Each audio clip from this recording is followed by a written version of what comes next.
Rindu Orba, orang Flores sih, justru rindu penjajahan Belanda. Bagi masyarakat Flores, mereka tidak mengenal yang namanya rindu Orde Baru. Justru, rindu penjajahan Belanda lah yang mereka rasakan sejak Indonesia merdeka. Akhir-akhir ini kita mendengar tentang orang-orang yang memendam kerinduannya pada Orde Baru dan Soeharto.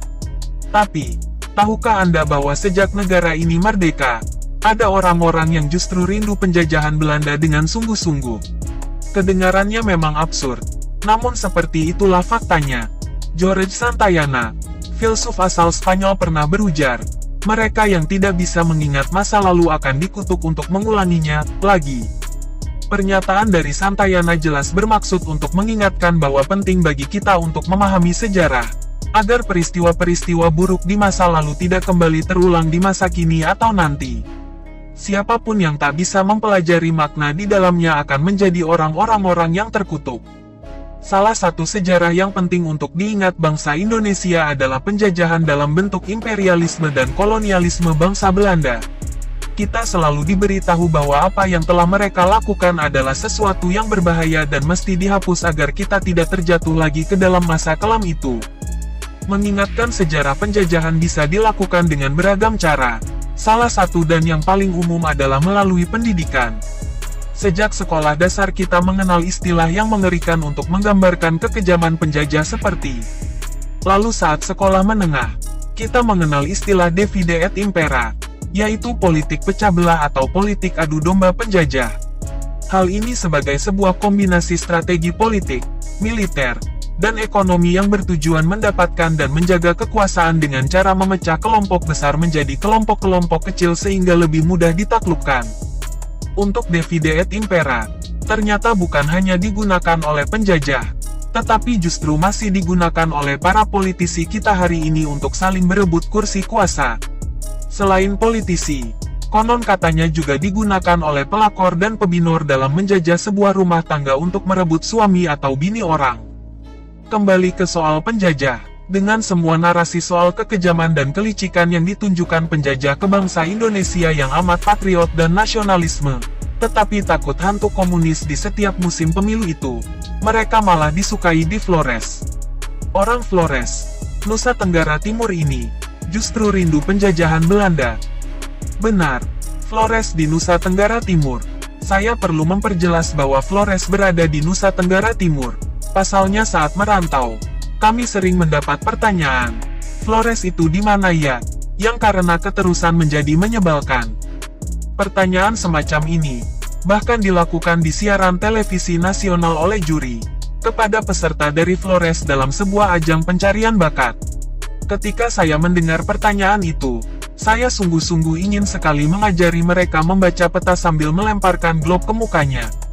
Nah, spirit gold, glory, dan gospel yang dibawa oleh penjajah, alih-alih dibaca sebagai upaya hegemoni atas tanah jajahannya seperti kebanyakan tempat di Indonesia, di Flores, kedatangan penjajah justru dianggap sebagai keberkahan dan nikmat yang perlu disyukuri.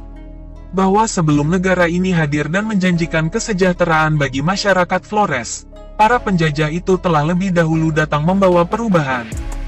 Pertanyaannya, mengapa masyarakat Flores justru rindu penjajahan? Meski kurikulum pendidikan sejarah bangsa ini membuat narasi buruk tentang mereka. Atau bagaimana mungkin jejak penjajahan ratusan tahun yang penuh dengan siksaan seperti yang digambarkan dalam buku-buku justru membuat orang rindu? Jawabannya ada di dalam beberapa hal berikut ini. 1. Pendidikan berkualitas di Flores. Kebanyakan anak-anak, dari pendidikan dasar hingga menengah, oleh orang tuanya disekolahkan di sekolah Katolik. Pasalnya, kualitas sekolah ini sudah teruji dan ada keseimbangan antara pendidikan kognitif, afektif, dan psikomotorik. Hampir setiap tahun sekolah-sekolah ini merajai ranking kelulusan ujian nasional dan umumnya dinyatakan lulus dengan kelakuan baik di mata masyarakat. Sekolah-sekolah jenis ini biasanya sekolah tua peninggalan penjajah yang dikelola oleh para pastor, suster, dan bruder orang Belanda. Ketika sekolah-sekolah ini mengalami sedikit penurunan, orang-orang akan cepat mengatakan, lebih baik zaman pastor Belanda.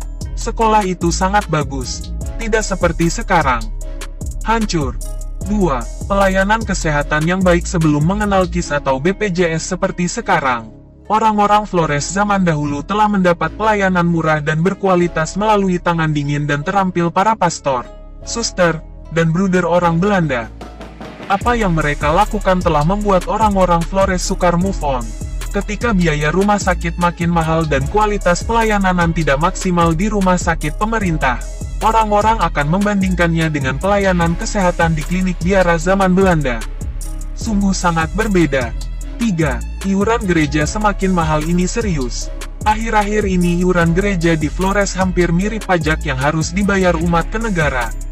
Iuran yang beragam dengan angka-angka yang besar semacam iuran pembangunan, iuran wajib, juga administrasi berkas penerimaan sakramen telah mendatangkan kritik yang luas.